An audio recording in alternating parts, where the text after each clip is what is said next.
My parents gaslit me into thinking my sister was crazy. It took my dad nearly culling me to see she was the only one fighting for my life. Growing up as the youngest child meant I molded myself to be the type to only speak when spoken to, because the last thing I wanted was to be like my older sister, Millie. Whenever my dad abused me or my brother, she refused to ignore it. One time, we were all on holiday in Florida when I was wearing jean shorts. I must have been 12, while our brother Evan was 13 and Millie was 15. My dad lightly slapped my thigh and told me I was getting fat. I was a size US 2. I glared at my sister, warning her not to say anything, and she wasn't going to until my dad tugged on the end of my shorts and told me to cover up. That's when she went off. What the F did dad just say? She asked my mom, who was also trying to get her to shut up. Suddenly, the entire room, including me, started screaming at her. Told her how she was a troublemaker. Looking back, I obviously regret it, but I was brainwashed, because somehow my parents had convinced me that it's their responsibility to be abusive, but speaking back was what caused an issue. And it didn't stop there, because that's when Evan did the only form of protection he knew at the time. He plastered this boyish smirk on his face, pretending like he didn't give an F about anything my dad did or said. Next thing I knew, our dad was yelling at Evan and threatening to hit him. So that night, Millie slept in the same bed as us, covering Evan in case our dad came in the middle of the night and tried anything. But as the years continued, things only got worse. Evan used to be a sweet boy. He used to tuck me and Millie in with a blanket whenever we fell asleep on the couch, tell us that we were pretty. But as my dad got more abusive, so did he. So by the time he was 16, he was just another angry man in the house. But Millie never lost her flair of assertiveness, and I continued to be the one to cry at the first sign of conflict. This dynamic pretty much continued until Millie was in senior year. It was the night before her SAT, and we were all sitting around the table eating dinner. She was the only one in our family that cared about school. Her hands were trembling. She had that faraway look in her eye. Well, that's when she asked Evan to stop chewing with his mouth open. "You're going to fail your stats and be an effing failure for the rest of your life," he yelled. Suddenly, Millie stood up in tears and ran up to her bedroom. My dad began shouting at the top of his lungs, his voice echoing off the walls. Meanwhile, I stayed in the kitchen, texting Millie and asking why she would react to him saying that she had once again destroyed the peace in our family. We didn't see her much after that. She was always at her friend's house or secretly out partying, and I never texted her either, because to me, she was the one who had destroyed the family. But the less I saw her, the more I realized how wrong I was, because suddenly I became the new scapegoat. Every day my dad was barking orders at me, and no matter what I did, it wasn't enough. Meanwhile, even he was too scared of Evan to tell him to do anything. But Millie never stopped trying for me. Once in a while, she would come home and criticize our parents, and I didn't even appreciate it until one day, when our dad caught Evan putting his wet clothes on top of my mom's dry ones. Dad was screaming at Evan, when suddenly my name was called for me to come into the living room. As soon as I walked in, my dad called me an ugly bitch who couldn't keep my brother in control, and while I silently processed his words, he pushed me over the coffee table. Tears were streaming down my face and fear filled my veins. When I tried to stand back up, he kicked the back of my legs and knocked me over again. "Get the F out of here." Well, he didn't have to tell me twice. I immediately ran to the bathroom and locked the door. I called the first person I could think of, Millie. I told her everything. She talked to me in that soft voice that always managed to calm me down. As I sat on the cold bathroom floor, my dad screamed at me again and ordered me to clean the kitchen, so I hung up with no explanation. Well, 20 minutes later, I heard the front door silently creak open. Millie walked in with her 6'4" muscular boyfriend. I stared at her with fear, not wanting to leave in case my dad punished me even worse, and I guess she picked up on it, because she immediately grabbed my hand. Her eyes were filled with comfort, like she knew what she was doing. Before I knew it, she had convinced me to leave with her, and we went to an apartment I didn't even know she had been renting out. I tucked myself into bed, and she asked me to again explain what happened, to tell her what she had missed, but I didn't want to think about it anymore. I just wanted to focus on the Halloween party that I had planned for the next day. So I violently shook my head, and Millie nodded before ordering me McDonald's. But I never got to go to my party, because the next day, my mom texted me about how I had to come home, how Millie had done enough damage to all of us, and I believed her. But as soon as I walked in the door, my dad hit me so hard I blacked out. His palm connected with my cheek with a crack that seemed to echo through my skull. Stars exploded behind my eyes, then darkness. I came to on the floor, my head throbbing, the taste of copper in my mouth. That was the moment I knew I couldn't stay. Not one more night. "I'm sure," I said, my voice stronger than I expected. "I want to leave." The words hung in the air between us, impossible to take back. They tasted like freedom. "Good," Millie replied. "I need you to be smart about this. Pack only what you absolutely need. Clothes, important documents if you can get them, anything sentimental you can't replace. Nothing bulky. One backpack. That's it." Her voice was calm but urgent, like a general planning a strategic retreat. My heart raced as I listened to her instructions. This was really happening. The reality of what we were planning sank in, heavy and terrifying yet somehow liberating. "When?" I whispered, my mouth dry as sandpaper. My tongue felt too big for my mouth, clumsy with fear and anticipation. "Friday. Tell them you're going to a friend's house for a school project sleepover. I'll pick you up 2 blocks from your house at 7 p.m. Can you do that?" Millie's eyes were intense, focused entirely on me. She'd always had that ability to make you feel like you were the only person in the world when she looked at you. Yes, I didn't even hesitate. The certainty in my voice surprised even me. "And don't tell anyone. Not your friends, not your teachers, no one." Her emphasis on the last word made me nod solemnly. I understood the stakes. This wasn't a game. After we hung up, I sat on my bed staring at the wall, tracing the hairline cracks with my eyes. The paint was peeling slightly in the corner, revealing layers of different colors from previous owners. 3 more days in this house. I could do this. I had to. The following day, I woke up with a strange sense of calm. Nothing had changed. My dad barked orders at breakfast. My mom pretended everything was fine. Evan glared at me from across the table, but knowing I had an escape plan made it all slightly more bearable. The cereal tasted the same, the milk just as cold, but something inside me had shifted. I was no longer trapped. At school, I approached my English teacher after class. The classroom was empty except for us, the afternoon sun slanting through the blinds and casting striped shadows across her desk. "Ms. Parker, I was wondering if I could use you as a reference for a summer job application." My voice only wavered slightly. She looked surprised but pleased. Her smile crinkled the corners of her eyes behind her glasses. "Of course. When do you need it by? Maybe next week? I'll let you know." I needed someone outside my family who could vouch for me if things got complicated later. Someone who knew me as a good student, not just a disobedient daughter. That afternoon, I started gathering my things, bit by bit, so no one would notice. I slipped my birth certificate from the filing cabinet in the den while my mom was on the phone. The paper felt fragile between my fingers, impossibly important. I tucked my school ID and the $43 I'd saved from birthday money into a sock. I sorted through my clothes, mentally selecting what to take. What would I need for a new life? What could I leave behind? I found an old iPod and started recording my dad's outbursts whenever I could, proof of what was happening in case anyone ever questioned me. The device was small enough to hide in my pocket, the red recording light covered with a piece of tape. Each time I pressed record, my pulse quickened with a mixture of fear and determination. Thursday night, I barely slept. Every creak in the house made me jump. The wind against the window sounded like fingers tapping, like someone trying to get in. What if they somehow knew? What if my dad was waiting to catch me in the act of leaving? I stared at the ceiling, watching shadows move across it as cars passed outside, their headlights briefly illuminating my room. Friday morning, I forced myself to act normal. I ate breakfast, went to school, came home, and cleaned the kitchen like always. The routine felt surreal, like I was watching someone else go through the motions. At dinner, I casually mentioned the fake school project. The spaghetti on my plate went largely untouched. My stomach too knotted with anxiety to eat. Sarah needs help with her science presentation. Her mom said I could sleep over so we can finish it. I kept my eyes on my plate, pushing food around with my fork. The lie came out smoother than I expected. My mom narrowed her eyes. "Which Sarah is this?" Her tone was suspicious. Her fork paused halfway to her mouth. I'd prepared for this. "Sarah Chen, from my biology class. You met her mom at the school open house last year." This was all true. Sarah was real, though we weren't close, and our moms had indeed met once. The details made the lie more believable, harder to question. "I don't remember approving this," my dad said. Fork paused halfway to his mouth, a piece of chicken dangling precariously. His eyes were hard, searching my face for signs of deception. "Mom did," I lied, turning to her. "Remember when I asked on Tuesday? I held held my breath, waiting for her response. The seconds stretched out painfully. My mom hesitated. I could see her trying to decide whether to admit she didn't remember or just go along with it. The internal calculation played out across her face, which would cause less conflict. Oh right, she finally said. But be back by noon tomorrow. You have chores. She returned to her meal. The matter settled. I exhaled slowly, careful not to show my relief. At 6:30, I shouldered my backpack, trying to look casual, though it contained everything I planned to take with me. The weight of my life reduced to a single bag. The iPod was tucked safely in my coat pocket, heavy with recorded evidence of what I was escaping. Don't stay up all night giggling with your friend, my mom said as I headed for the door. Her voice was almost normal, almost maternal. For a second, I almost wavered. I won't. My dad didn't even look up from the TV. The blue light flickered across his face, casting strange shadows. Evan was out somewhere, which was a relief. One less goodbye I didn't want to make. I walked normally until I turned the corner, then broke into a run. My heart pounded so hard I could feel it in my throat. The evening air was cool against my face, carrying the scent of someone's dinner cooking, of freshly cut grass. What if Millie didn't show up? What if this was all some kind of test? But exactly at 7, a car pulled up beside me. Millie leaned across and pushed open the passenger door. Get in, she said. I threw my backpack in and climbed in after it. The car smelled like coffee and Millie's perfume. Before I could even close the door properly, Millie was pulling away from the curb. The tires squealed slightly as we accelerated, the only sign of her urgency. Did anyone follow you? She asked, checking the rearview mirror. Her knuckles were white on the steering wheel, her profile tense in the dim light. No, I don't think so. I turned to look out the back window anyway, half expecting to see my dad's car bearing down on us. She nodded, her eyes still flicking between the road and the mirror. We're not going back to my old apartment. I found a new place. It's smaller, but it's in a secure building with keycard access. No one gets in without being buzzed up. Her voice was steady, practical. She thought of everything. I hadn't even thought about that. Of course we couldn't go back to the apartment my parents knew about. The realization of how much planning she'd done for me hit me hard. While I'd been surviving day to day, she'd been creating an escape route. What about your boyfriend, Jason, right? I remembered his imposing presence in our kitchen, how small my dad had seemed next to him. We broke up, she said shortly. He thought I was obsessing too much about our family, said I needed to move on. She made air quotes with one hand while steering with the other, her knuckles white against the wheel. The bitterness in her voice was palpable, a rare crack in her composure. We drove in silence for a while. The farther we got from home, the lighter I felt, like I was shedding a heavy coat I'd been forced to wear. Street by street, mile by mile, the weight lifted. I watched unfamiliar neighborhoods pass by, wondering what kind of life people lived in those houses with their warm windows and unknown stories. They're going to be so angry, I finally said, watching the familiar streets disappear behind us. The thought sent a chill down my spine despite the car's heater blowing warm air on my face. Millie glanced at me. Are you having second thoughts? Her voice was careful, neutral, not pushing, not judging. Number, I know what's coming. The explosion, the blame, the guilt trips. I could already hear my mom's voice, see my dad's rage. She nodded grimly. Yeah, me too. The shared understanding passed between us, requiring no further explanation. We both knew exactly what they were capable of. The new apartment was on the 3rd floor of a building with a security door at the entrance. It was tiny, just one bedroom, a bathroom, and a combined kitchen living area, but it was clean and bright. The walls were a soft cream color, bare except for one small framed print of a beach scene. The furniture was minimal but functional. A couch, a coffee table, a small dining set. Nothing fancy, but nothing broken or stained either. You can have the bedroom, Millie said, dropping my backpack on the bed. I'll take the couch. The bed was neatly made with a blue comforter that looked new. No, I can't take your— I started to protest, but she cut me off with a wave of her hand. It's fine. I work late shifts anyway. We'll barely overlap. Her tone made it clear the matter wasn't up for discussion. I looked around the sparse room. There was a bed, a small dresser, and not much else, but it felt safer than any room I'd been in for years. No shouting on the other side of the wall, no footsteps to listen for, no holding my breath when a door opened. Thank you, I whispered. The words felt inadequate for what she'd done. Millie's face softened. You're my sister. I wasn't going to leave you there. She squeezed my shoulder once and turned away, but not before I saw the shimmer of tears in her eyes. That night, I slept better than I had in months, maybe years. No listening for footsteps in the hall, no bracing for the next explosion, just quiet. The mattress was firmer than mine at home, the pillow fluffier. Outside, the occasional car passed, but the sound was distant, unthreatening. I drifted off to the gentle hum of the refrigerator and the soft sound of Millie typing on her laptop in the living room. The peace lasted exactly until 10:07 the next morning, when my phone exploded with texts from my mom. The buzzing woke me from a deep sleep, my heart instantly racing before I even read the messages. Where are you? Sarah's mom says you never showed up. Answer me right now. Your father is furious. I showed the messages to Millie, my hands shaking. The screen of my phone lit up with another incoming text, then another. They came so quickly the phone barely stopped vibrating. Turn off your phone, she said. We knew this was coming. Her calmness steadied me, reminded me that we had anticipated this. I hesitated, then typed one message. I'm safe. I'm not coming back. Then I powered off my phone and set it on the counter. The silence that followed felt both terrifying and liberating. What now? I asked. Sunlight streamed through the kitchen window, casting a warm rectangle on the linoleum floor. It was strange how normal everything looked when my entire life had just changed. Now we wait. They'll escalate before they back down. She was right. By that evening, we'd received 6 voicemails on Millie's phone. The first few were from my mom, alternating between threats and tearful pleas. Her voice went from angry to broken and back again, a familiar cycle I'd heard my whole life. The last one was from my dad. If you don't bring her home right now, you'll regret it, he growled. Both of you will. His voice sent a chill down my spine despite the warmth of the apartment. Some conditioned responses were hard to shake. Millie deleted them all without responding. Her finger pressed the delete button with a finality that felt like closing a door. The next day, Sunday, my phone pinged with a text from Evan. I turned it back on briefly to check messages. The notification made my stomach drop, but I forced myself to read it. Don't expect anything from us when he dies. Just that. No explanation of who he was or what he meant. The cryptic nature of it felt deliberately cruel, designed to make me imagine the worst. I showed it to Millie. He's trying to guilt you, she said. Dad probably put him up to it. You know how he's always making vague threats about his health when he wants attention. Remember when he told us his heart was giving out because Evan wanted to go to summer camp? Her voice was steady, but I noticed how she bit her lip after saying it, like she wasn't entirely sure.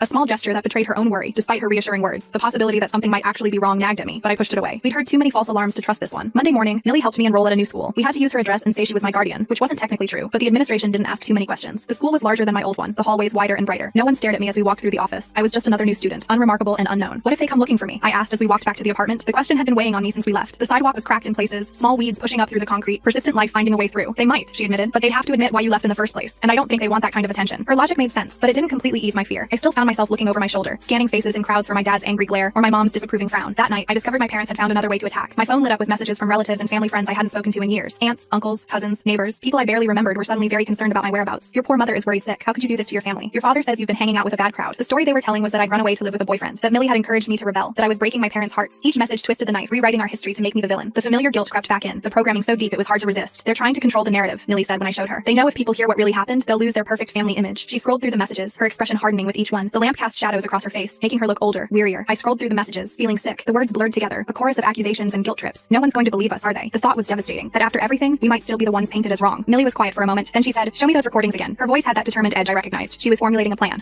I pulled out the iPod and played a few of the clearest ones. My dad screaming about what a disappointment I was, the sound of something, me, hitting the coffee table. My mom's cold voice telling me to clean up my own blood. The audio was tinny through the small speaker, but the rage in his voice was unmistakable. The fear in mine undeniable. "People will believe this," Millie said firmly. "We just need to be strategic about who we send it to." Her confidence bolstered mine. Maybe the truth could win out after all. We started with Aunt Dorothy, my mom's sister, who had always been a little kinder than the rest of the family. She lived 3 states away and only saw us at major holidays, but she'd always brought thoughtful gifts and asked genuine questions about our lives. We sent her a brief email explaining that I'd left home because of abuse, with one audio clip attached. The message was simple, factual, without emotional appeals. Her response came the next morning. "I always suspected. Your mom has been making excuses for your dad's temper for years. What do you need?" It wasn't much, but it was something. A crack in the wall of silence. A tiny beam of light breaking through. Next was my mom's friend Margaret, who had 2 daughters my age and had always been nice to me. She'd once slipped me $20 when my dad refused to give me money for a school field trip, whispering that it could be our secret. Then my dad's cousin Bruce, who had once pulled my dad aside at a family barbecue after he'd yelled at Evan in front of everyone. Bruce had spoken in low, intense tones, his hand gripping my dad's arm tightly. My dad had been quieter for the rest of that day. Some people never responded. Some sent back shocked messages. A few, like Aunt Dorothy, offered help, money, a place to stay if we needed it, connections to resources. Each supportive response felt like a small victory, a validation that we weren't crazy, that what happened to us wasn't normal or acceptable. "See," Millie said, "not everyone is like them." She showed me a message from our mother's college roommate, who wrote that she'd cut contact with our mom years ago because of concerning patterns she'd noticed. The knowledge that others had seen through my parents' facade was strangely comforting, but the backlash was swift. My parents doubled down on their story, telling anyone who would listen that I was troubled, that I was making things up for attention, that Millie had always been a bad influence. The campaign was coordinated and relentless. They called in favors, leveraged old relationships, spun tales of their perfect family being torn apart by rebellious daughters. My dad's brother called Millie directly. The phone rang late one evening as we were cleaning up after dinner. Millie answered on speaker, her voice neutral until she heard who it was. "You need to stop this right now," he said, his voice cold. "You're tearing this family apart with your lies." He sounded so much like my dad it made my skin crawl. The same cadence, the same underlying threat. "They're not lies," Millie shot back, and the family was already broken. Her voice didn't waver, didn't crack. She stood tall, shoulders back, as if he could see her through the phone. He hung up on her. The dial tone buzzed loudly in the quiet apartment. Millie set the phone down carefully, her movements controlled, but I could see the slight tremor in her hands. Standing up to them still took a toll, even now. 2 weeks after I left home, I still hadn't been back to school. The new school was okay. No one knew me, which meant no one asked questions, but I felt like I was sleepwalking through the days. The classrooms were unfamiliar, the teachers' names hard to remember. I drifted from class to class, taking notes mechanically, speaking only when called on. At night, I had nightmares about my dad finding me, dragging me back home. In the dreams, I couldn't run fast enough, couldn't scream loud enough. I'd wake up gasping, sheets twisted around my legs like restraints. Sometimes Millie would be there, a glass of water in hand, as if she'd sensed my distress from the other room. "Maybe we should talk to someone official," I suggested one evening, like report them or something. We were sitting on the couch, the TV on low in the background, some sitcom with a laugh track that felt jarring against our serious conversation. Millie looked up from her laptop. "We could, but without physical evidence of recent abuse, it might not go anywhere. And if it doesn't," she didn't need to finish the sentence. "If we reported them and nothing happened, they'd be even angrier, even more determined to get me back. The system that was supposed to protect people like us often failed, leaving them more vulnerable than before." "What about the recordings?" I asked. The iPod sat on the coffee table between us, innocent looking despite its damning contents. "They help, but," she sighed, "the system doesn't always work the way it should, especially when the parents are good at presenting themselves as normal." Her fingers tapped a restless rhythm on the keyboard, betraying her frustration. I nodded, remembering how charming my dad could be when he wanted to, how my mom could turn on the concerned parent act in an instant, how they'd fooled teachers, neighbors, friends for years. The thought of facing them in court, of being forced to see them again, made my stomach churn. So what do we do? The question hung in the air between us, heavy with implications. Millie closed her laptop. "We keep building our case, and we make sure as many people as possible know the truth." Her determination was unwavering, a constant in my shifting world. That night I couldn't sleep. I kept thinking about all the other kids like me, trapped in homes where no one believed them, where they had no Millie to help them escape. Kids who went to school with bruises hidden under long sleeves, who flinched at loud noises, who never invited friends over. How many of them were lying awake right now, planning their escape, or worse, believing they deserved what was happening to them? I got up and went to the living room, where Millie was still awake, scrolling through her phone. The blue light illuminated her face in the darkness, highlighting the shadows under her eyes. She looked up when I entered, immediately alert. "I want to tell our story," I said. "All of it, publicly." The words came out with a certainty that surprised me. She looked up, surprised. "Are you sure? Once it's out there, you can't take it back." Her concern was valid. Going public would mean exposing ourselves completely, opening our lives to scrutiny and judgment. I'm sure, and I was. For the first time in a long time, I felt absolutely certain about something. The next day, I sat down and wrote everything, from my earliest memories of my dad's rage to the final blow that knocked me unconscious. I described my mom's enablement, Evan's transformation, Millie's attempts to help. The words poured out of me, years of silence finally breaking. I didn't use our real names, but I included enough details that anyone who knew us would recognize the story. When I finished, I read it to Millie. Her eyes were wet by the end. "It's perfect," she said. "But are you absolutely certain you want to post this?" Her hand rested on mine, warm and steady. I nodded. "I want other kids to know they're not alone, and I want our parents to know they can't silence me anymore." The decision felt right, like stepping into sunlight after years in a dark room. I created a new social media account and posted my story, along with a few of the clearest audio clips. Then I sent the link to everyone in our extended family and my parents' social circle. My finger hovered over the send button for just a moment before pressing it firmly. No going back now. The response was immediate and overwhelming. Messages poured in, some supportive, some accusatory, some from complete strangers sharing similar experiences. My post was shared hundreds of times within the first day. People I'd never met were commenting, sharing their own stories, offering resources and support. It was like a dam had broken, releasing a flood of shared pain and resilience. And then came the fallout. My mom's church friends stopped visiting their house. My dad lost a part-time contract job when his boss recognized his voice from one of the audio clips. Evan dropped out of school and, according to Aunt Dorothy, started disappearing for days at a time. Their carefully constructed facade was crumbling, exposing the rot beneath. "You've ruined everything," my mom texted me. "I hope you're happy." The message came late at night, probably after a few glasses of wine. I could almost hear her bitter tone through the text. I didn't respond. For the first time, I truly understood that their happiness had always depended on my silence, my compliance, my willingness to absorb their abuse without complaint. Their perfect family was built on my broken spirit, and I refused to rebuild it for them. A month after my post went viral, Millie and I were eating dinner when someone pounded on the apartment door. The sound was so unexpected, so violent, that I dropped my fork with a clatter. We froze, looking at each other in alarm. The pounding came again, harder this time, making the door rattle in its frame. "Who is it?" Millie called, not moving from her chair. Her voice was steady, but I could see the tension in her shoulders, the way her hand slowly reached for her phone. "Open this door right now." My dad's voice, slurred but unmistakable. My blood turned to ice. The room seemed to tilt around me, the walls closing in. I couldn't breathe, couldn't move. "How did he find us?" I whispered, my voice barely audible over the continued pounding. My hands gripped the edge of the table so hard my knuckles turned white. Millie grabbed her phone. "I don't know, but he's not getting in." Her voice was calm, but her eyes betrayed her fear. She dialed quickly, speaking in low, urgent tones to someone on the other end. Later, we discovered that one of our distant relatives, cousin Roy, had seen us us at a nearby grocery store and tipped off my parents. He'd always been my dad's favorite drinking buddy and apparently felt more loyalty to him than to our safety. The betrayal stung, even though we'd never been close to Roy. The pounding continued, along with a stream of threats and obscenities. Each impact made me flinch. Each word brought back memories I'd been trying to suppress. Millie called the building manager, who said he was calling the police. The minutes stretched endlessly as we waited, listening to my dad's rage through the door. Your father's hammered, she whispered to me. He's making a scene in front of all the neighbors. There was a grim satisfaction in her voice. He was showing his true colors to strangers, confirming everything we'd said about him. I nodded, too terrified to speak. We sat in silence, listening to my dad's rage through the door. His words slurred together, but the hatred in them was clear enough. I know you're in there. You can't hide from me. His voice was hoarse from shouting, but he showed no signs of stopping. I could picture him on the other side of the door, face red, veins bulging in his forehead like they always did when he was in a rage. Then suddenly, other voices, the building manager, and then the firm tones of police officers. The shouting stopped. We heard muffled conversation, then footsteps moving away. The sudden silence was almost as jarring as the pounding had been. The building manager knocked softly. He's gone. The police escorted him off the property and issued a trespass warning. Are you both okay? His voice was kind, concerned in a way that made my throat tight with unexpected emotion. Yes, Millie called back, though her face was pale. Thank you. We listened to his footsteps retreat down the hall before either of us moved. The danger had passed, but the fear lingered, a heavy presence in the room. That night we packed our essential belongings again. The routine was becoming familiar. What to take, what to leave, how to disappear. The next morning, Millie called in sick to work, and we moved to a different apartment in another part of the city, one where our parents wouldn't find us. The new place was even smaller than the last, but it had a deadbolt and a peephole in the door. Small comforts that meant everything. We can't keep running forever, I said as we unpacked in the new place. Boxes surrounded us, our lives once again reduced to the essentials. The constant movement was exhausting, the vigilance draining. We won't have to, Millie promised. They'll give up eventually. She arranged mugs in the cabinet, creating a semblance of home in this new space, but I wasn't so sure. My dad's rage had always been relentless, and now we'd humiliated him publicly, made him lose face with his friends, his colleagues, his community. People who had once respected him now whispered behind his back. His pride wouldn't let that stand. 2 months after we moved to the new apartment, I got a single text from Evan. You were right. I'm sorry. I stared at it for a long time, my thumb hovering over the reply button. The message was timestamped 2:17 a.m., sent in the middle of the night, perhaps in a moment of clarity or regret. Part of me wanted to respond, to ask if he was okay, to tell him he could join us if he wanted to escape too. The brother I remembered from childhood, the one who tucked blankets around me and told me I was pretty, still existed somewhere inside the angry young man he'd become. I wanted to reach that person, to offer him the same lifeline Millie had thrown to me. But another part remembered how he'd changed, how he'd become my dad's mini-me, how he'd watched my abuse and done nothing, how he'd participated in it, adding his own cruelty to the mix. The memory of pasta flying from his mouth as he screamed at Millie was still vivid, still painful. I deleted the message without responding. Maybe someday I'd be ready to forgive him, to help him, but not yet. Not when the wounds were still so fresh. The nightmares gradually became less frequent. I started therapy, funded partly by Millie and partly by a part-time job I picked up at a bookstore. The quiet environment suited me, the orderly rows of books comforting in their predictability. I made a few friends at school. I stopped flinching when people raised their voices. Small victories, but meaningful ones. One day, I realized I wasn't wearing my mom's necklace anymore. I couldn't even remember when I'd taken it off or where I'd put it. It felt symbolic somehow. The breaking of the last chain tying me to that house. The small gold heart had once seemed precious, a rare token of affection from a woman who rarely showed it. Now it seemed like what it was, a cheap trinket given to buy my silence and compliance. Millie noticed the change in me too. You stand taller now, she said one evening. You look people in the eye. We were washing dishes together. The mundane task transformed into something peaceful by the absence of tension, of fear. I smiled. I learned from the best. The compliment made her duck her head, embarrassed but pleased. As the months passed, the messages from my parents became less frequent, then stopped altogether. The last one, from my mom, simply said, I hope someday you'll forgive us. I didn't respond to that one either. Forgiveness might come someday, but it would be on my terms, not theirs. It would be because I was ready to let go of the pain, not because they deserved absolution. On the 1-year anniversary of the day I left home, Millie surprised me with a small cake after dinner. It was nothing fancy, just a simple chocolate cake with a single candle stuck in the center. But the gesture brought tears to my eyes. What's this for? I asked. The flame wavered slightly in the air between us, casting a warm glow on her face. Your Independence Day, she said, smiling. 1 year of freedom. Her eyes shone with pride, not just for me, but for us, for what we'd accomplished together. I blew out the single candle, making a silent wish for many more years just like it. Years of safety, of growth, of healing. Years where I could become the person I was meant to be, not the frightened girl I'd been forced to be. The next day, I sat down at my computer and started typing a new post. Not about trauma this time, but about healing. About finding strength in the aftermath of abuse. About building a new life from the ashes of the old one. The words came easily, flowing from a place of hard-won wisdom rather than pain. I titled it The Voice They Couldn't Silence and hit publish. My story no longer belonged to them. It belonged to me. The power of that realization settled over me like a warm blanket, comforting and secure. I sat back in my chair, watching the view count climb on my post. Within hours, it had reached thousands. Comments poured in, some from survivors sharing their own stories, others offering support, a few even asking how they could help friends in similar situations. It felt surreal to see my pain transformed into something that might actually help others. You're trending, Millie said, peering over my shoulder at the screen. How does it feel? She rested her hand on my shoulder, a gesture that once would have made me flinch, but now felt natural, comforting. I shrugged, not sure how to put it into words. Weird, good weird, I think. How could I explain the strange mix of vulnerability and power, of exposure and freedom? My phone buzzed with a notification, another comment on my post, this one longer than most. I clicked to expand it, curious what this stranger had to say about my life. I never told anyone what happened in my house. Reading your story made me realize I'm not crazy. I'm showing this to my school counselor tomorrow. Thank you. The simple message hit me hard, bringing fresh tears to my eyes. Someone else would get help because I'd been brave enough to speak. My throat tightened. This is why I did it, I whispered to Millie, showing her the comment. This was the purpose that had emerged from my pain, to be the voice I needed to hear when I was trapped and silent. She squeezed my shoulder. You're braver than I was at your age. Her voice was thick with emotion, with pride. That's not true. You stood up to them when no one else would. I turned to look at her, this sister who had saved me in every way a person could be saved. And look where it got us, she said with a half smile, gesturing around our tiny apartment. The space was small but filled with light, with books and plants and small treasures we'd collected together. No shouting, no fear, no walking on eggshells. Exactly. Free.